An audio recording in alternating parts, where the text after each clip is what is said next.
Thank you. Thank you to all the women. Thank you, Dr. Johnson.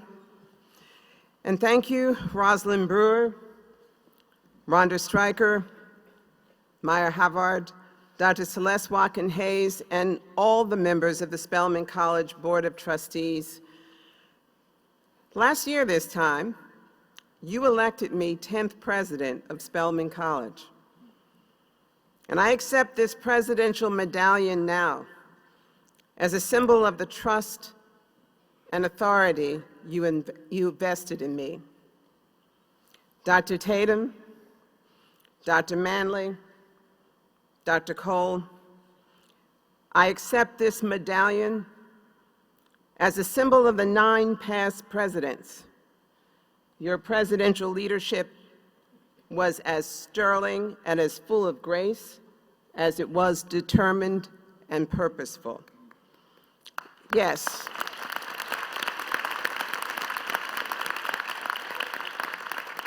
It is a privilege to follow in your footsteps.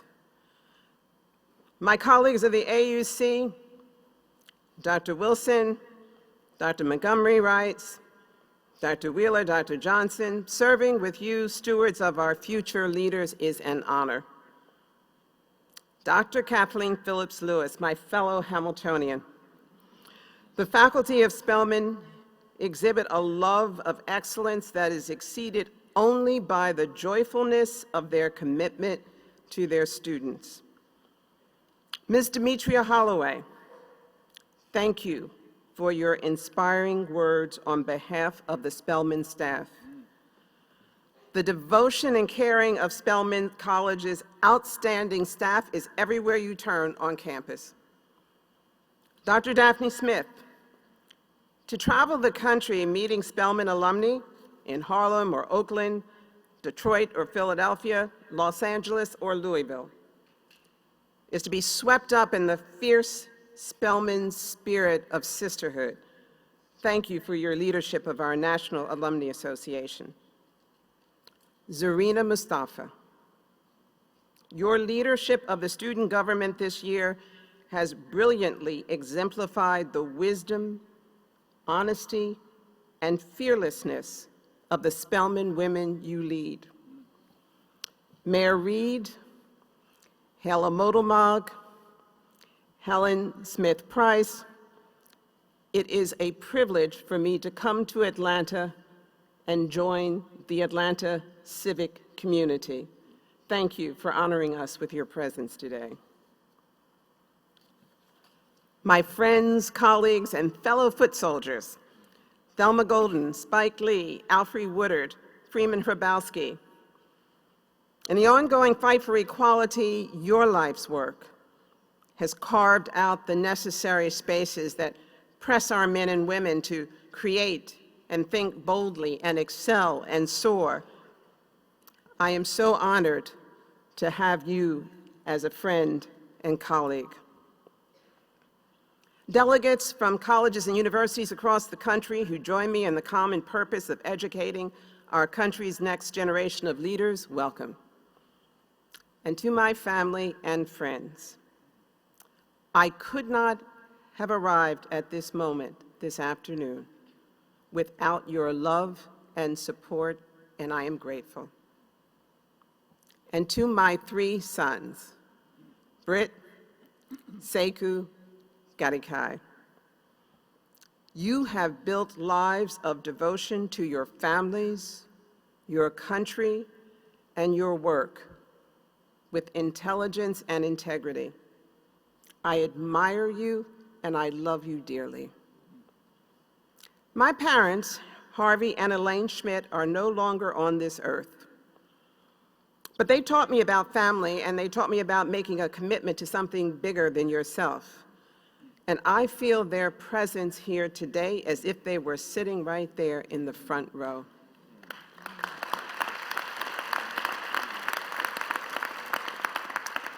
And George, my best friend, presidential advisor, confidant, running buddy, the wisest man that I have ever met and love of my life, for more than 50 years, even as you have been my ballast and compass you have never stopped challenging me to explore further, reach higher, try a few more challenging ski runs, and I love you for it. Last fall, as many of you might know, I had a transformative experience with some members of the Spelman community. I invited Spelman students and about a half dozen faculty and staff to come together for a shared reading experience. Now, about 30 women from all classes and all disciplines joined the group, and our common text was Ronald Chernow's biography of Alexander Hamilton. And as Zarina Mustafa and Dr. Kathleen Phillips mentioned, if you did all the assignments and you came to the reading sessions, you got to go to New York to see the musical Hamilton. A little learning incentive, but it worked. It was great. On several evenings last fall, we gathered at Reynolds Cottage, the president's residence, to discuss the book and discuss the life of Hamilton. Now, he's one of our founding fathers, and he's an upstart immigrant from the Caribbean who made his way to the colonies. And on the eve of the American Revolution, he changed the course of history. On the evenings that we got together to discuss his biography, we'd first enjoy the fellowship of dinner, and then after dinner, we'd go up into the living room and we'd debate.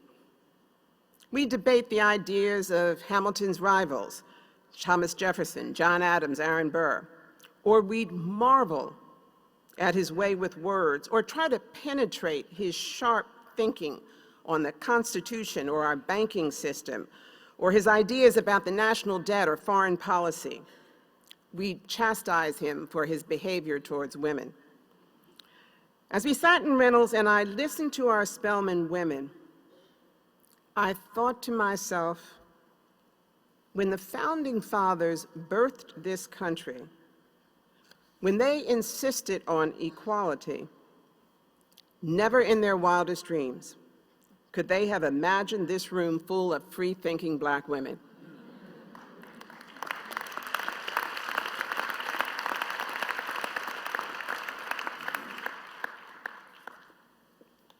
Never in their wildest dreams could they have imagined a room full of beautiful Black Spelman women having debates about them.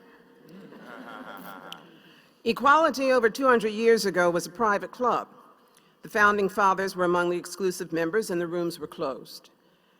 There were a few, like Hamilton, who could see beyond those closed rooms, a few who could look out over the oceans of time and see the possibility of full equality, a tiny speck in the distance, an unknown destination. Most could not have imagined a Spelman College, an entire school full of free-thinking Black women.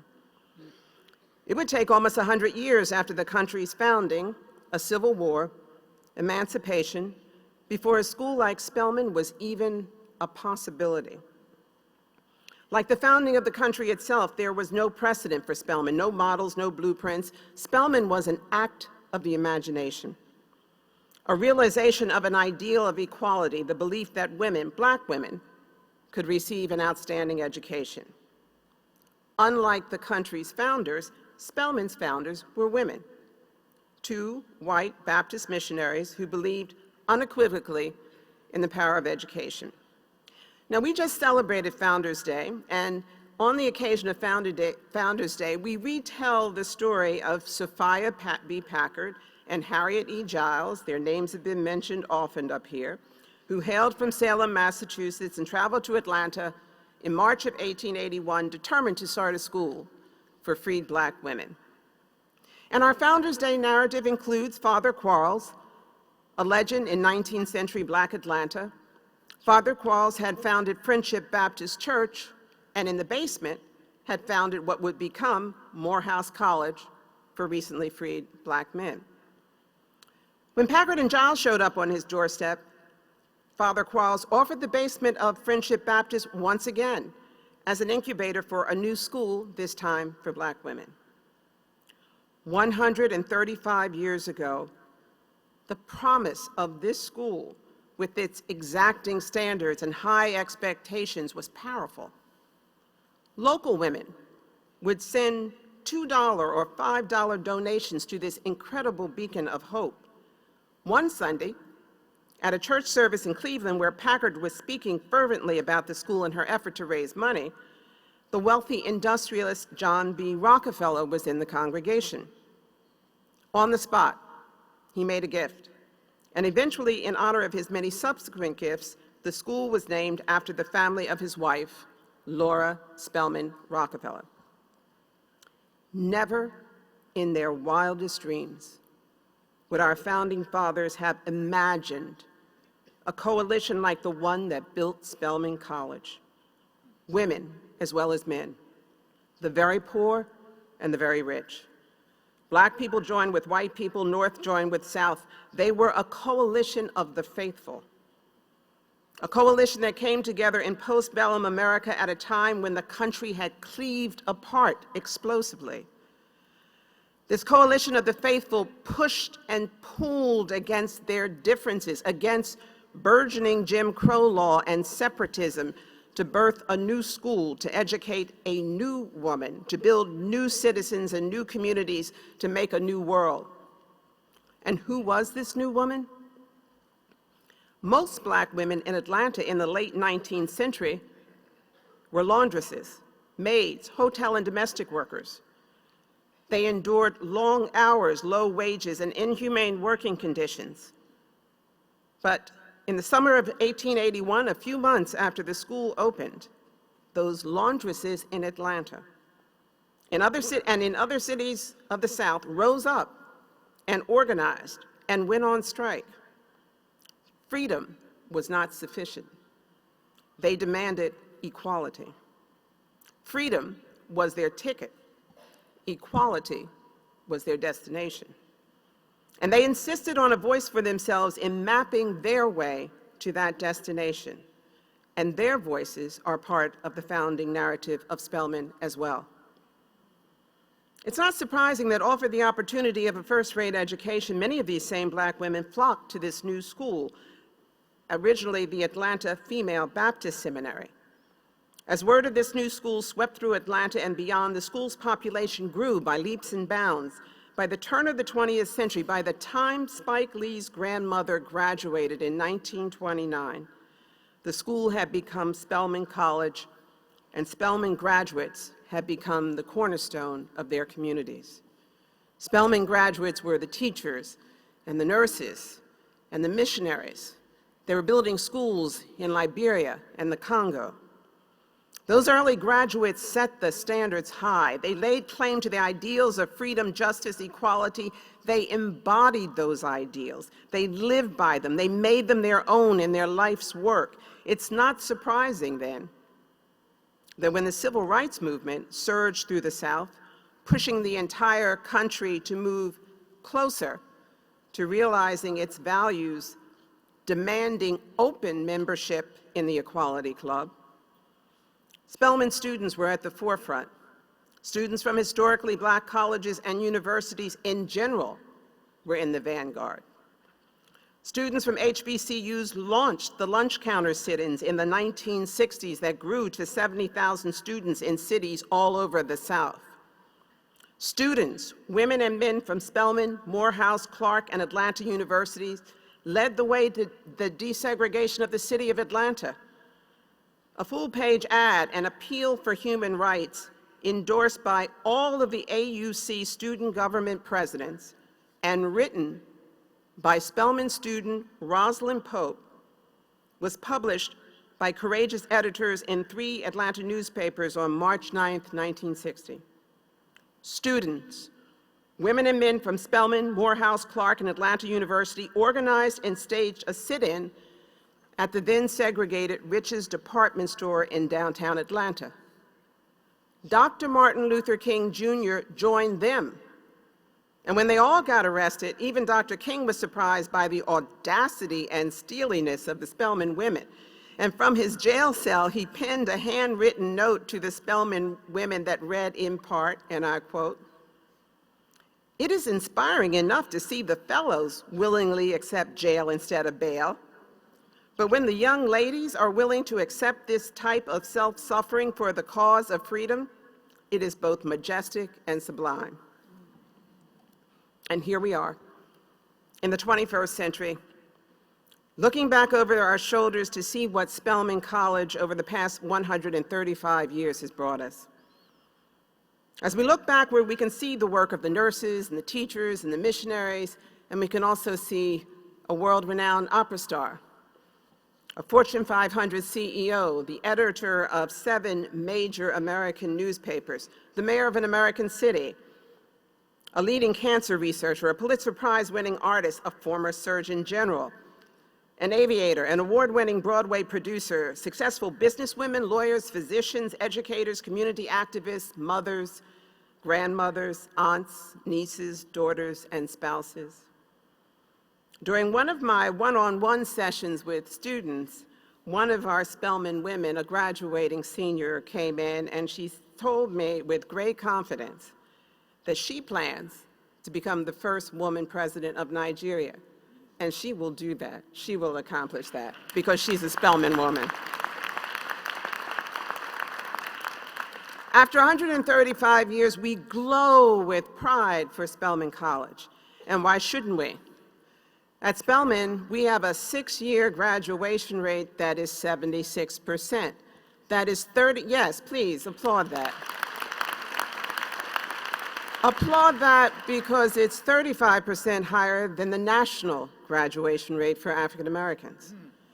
And at a time when we lament the scarcity of women and underrepresented minorities in STEM, Spelman produces more black women, this is NSF statistic. Spelman produces more black women who go on to complete Ph.D.s in STEM fields than any other college or university in the country. Any other.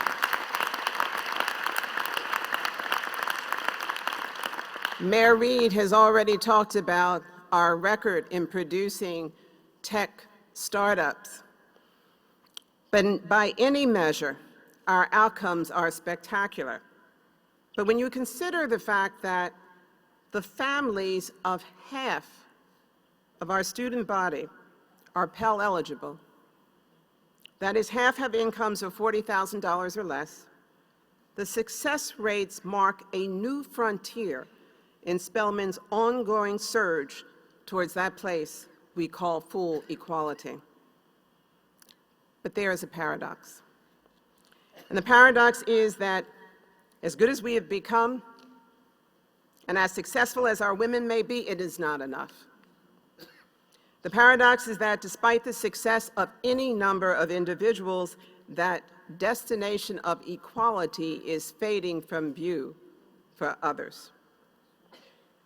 The paradox is that as successful as Spelman College may be, the problems that face this country now may be as daunting as the problems that faced the country when the first 11 women showed up as students in the basement of Friendship Baptist Church on April 11th, 1881. We know now that Flint, Michigan is probably just the tip of the urban environmental iceberg. We know that urban education is failing our young people. Dropout rates for black males in some urban high schools is over 50%. And young black women are disproportionately targeted for harsh discipline in our public school systems. We know that a shocking percentage of our academically highest performing high school students who are also low income don't even apply to a 4-year college. We know that here in the West End of Atlanta, we still have work to do. As good as Spelman has become, we have to do more, we have to be more. We're rightly proud of our graduation rate, but we cannot rest until we have a school in which every woman who comes to Spelman leaves with a degree.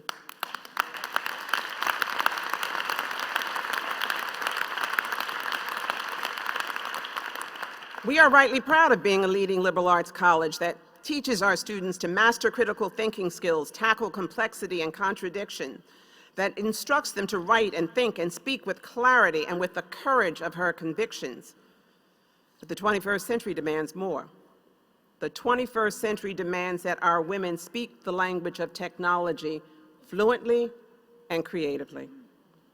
If we expect our women to confront the problems of environmental and criminal justice, rebuild our nation's public schools, work at the frontiers of science, develop new sources of energy, take on projects to empower women worldwide, they will need the tools of technology to amplify and expand their work.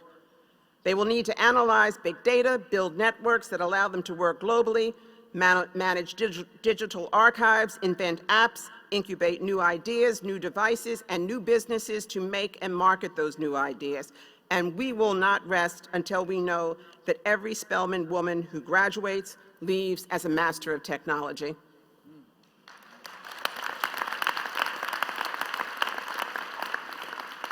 Spelman is a recognized STEM powerhouse.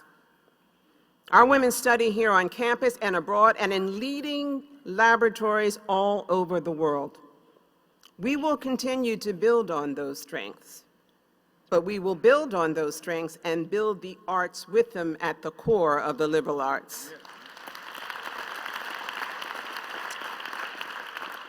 I've been on this campus for almost a year now, and I can see that the arts are the beating heart of Spelman College. I've watched the way the arts call us out of our silos, out of our comfort zone, call us to collaborate across disciplines and class rank. I've watched how they invite us to take risks, make mistakes, fail, and create the unimaginable. They are conscience, memory, the truths we need to tell. They are a source and shaper of our collective purpose and will. We will not rest until a new fine arts building honors the creative and essential role of the arts on a liberal arts campus.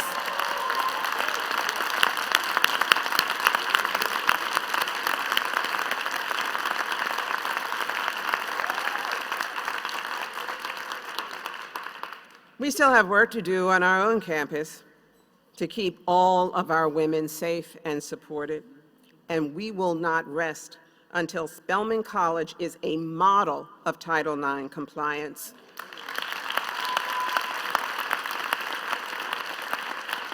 We will not rest until the entire AUC is a model of mutual respect and love among all of our students.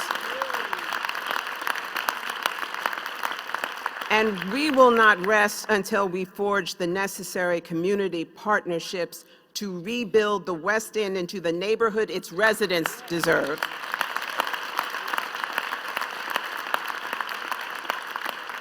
For the past 135 years, Spelman has been more than a school. Spelman has been a movement. Black Lives Matter has always mattered here because they matter, and we have sustained for 135 years a fervent coalition of faith and purpose and will that says that Black lives matter. Admission is granted to our circle of faith to all true believers, white and black and brown and yellow, men and women, straight, gay and trans, rich and poor, Christian, Jewish, Muslim, all faiths, north and south, east and west, spanning the 7 continents. If you believe, you can be part of our circle of faith.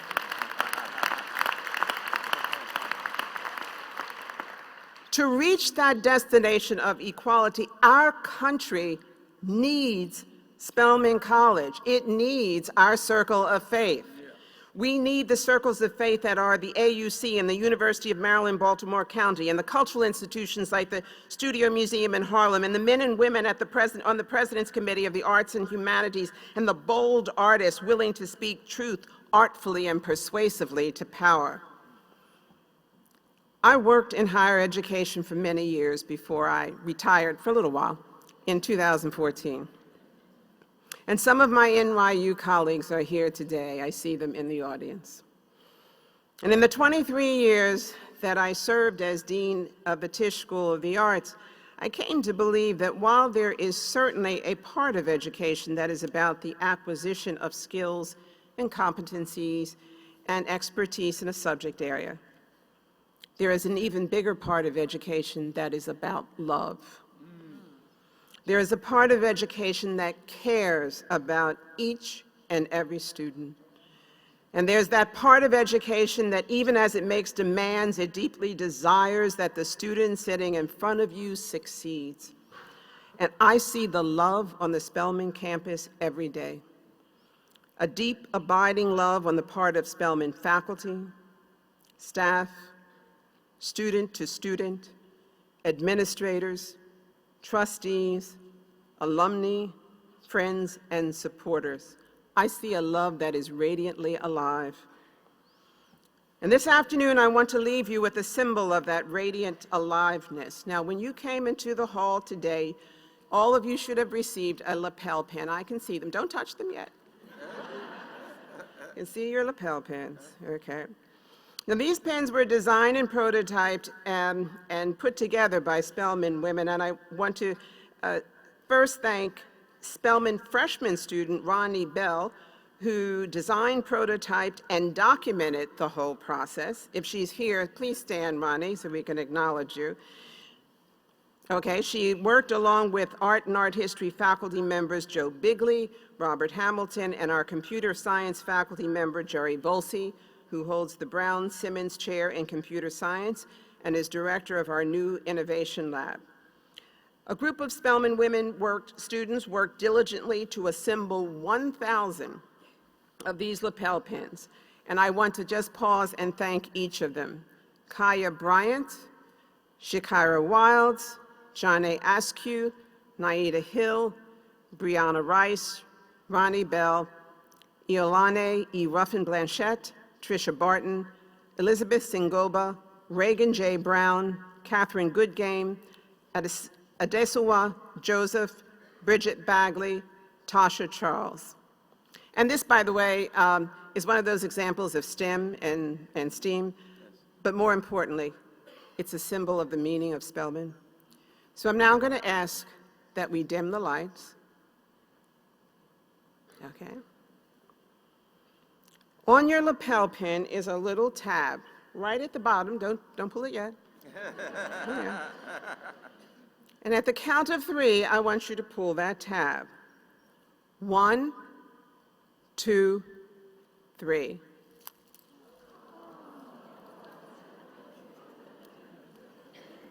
Look around you. You can see the light. When I walk the campus of Spelman College, I see the light.